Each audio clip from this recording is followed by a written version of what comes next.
Lilli Pruna, professoressa, sociologa, insegna all'Università di Cagliari, esperta in diritto del lavoro.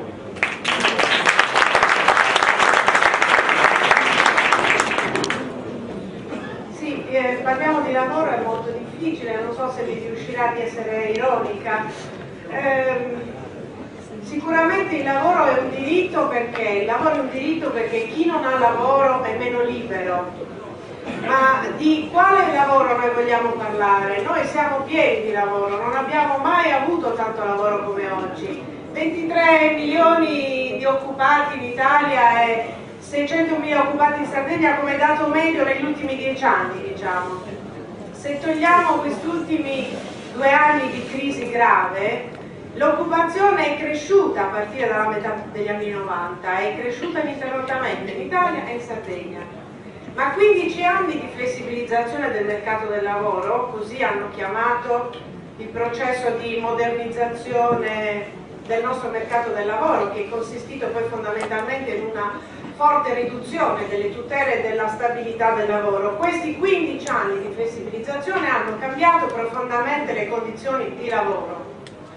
Tanto che non siamo più neanche di fronte a un cambiamento, siamo di fronte, direi, ad un grave deterioramento delle regole del lavoro, e questo deterioramento, questa alterazione così profonda ha raggiunto anche tratti di brutalità. Io utilizzo questo termine con molta ponderatezza perché credo che contenga la violenza e l'inciviltà che si sta diffondendo in molte condizioni di lavoro nel nostro paese, che riguardano i sardi autentici e anche quelli meno autentici, gli italiani autentici e meno autentici.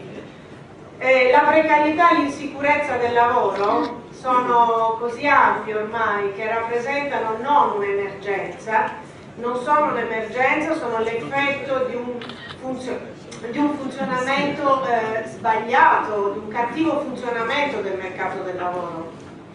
E il mercato del lavoro però è un'istituzione sociale, noi dobbiamo ricordarlo, e in questa istituzione sociale equità e giustizia hanno un ruolo fondamentale, perché senza equità e giustizia non c'è cooperazione, senza cooperazione né l'economia né le società funzionano bene. Una precarietà tanto diffusa quale quella che noi abbiamo intorno oggi crea una profonda sfiducia e ha raggiunto ormai livelli elevatissimi. In Italia ci sono 7 milioni di lavoratori e lavoratrici precarie, in Sardegna sono 245.000 ormai. E a questa massa già consistente di lavoratori e di lavoratrici precarie noi dobbiamo anche aggiungere tante altre categorie di lavoratori, di lavoratrici che lavorano con contratti per esempio non regolari. Sono stati stimati in Italia in 2.600.000.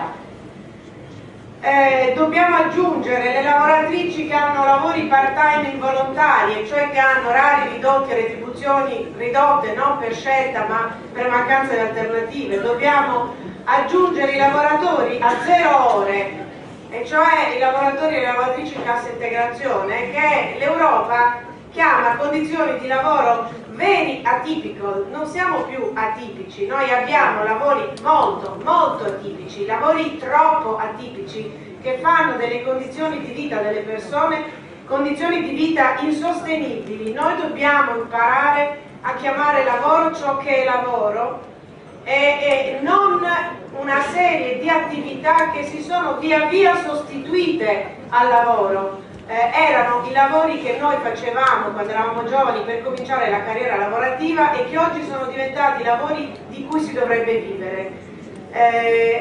Chiudo qui. Io credo che sia possibile investire nei lavori buoni e in una buona società e non in un lavoro qualsiasi. Grazie.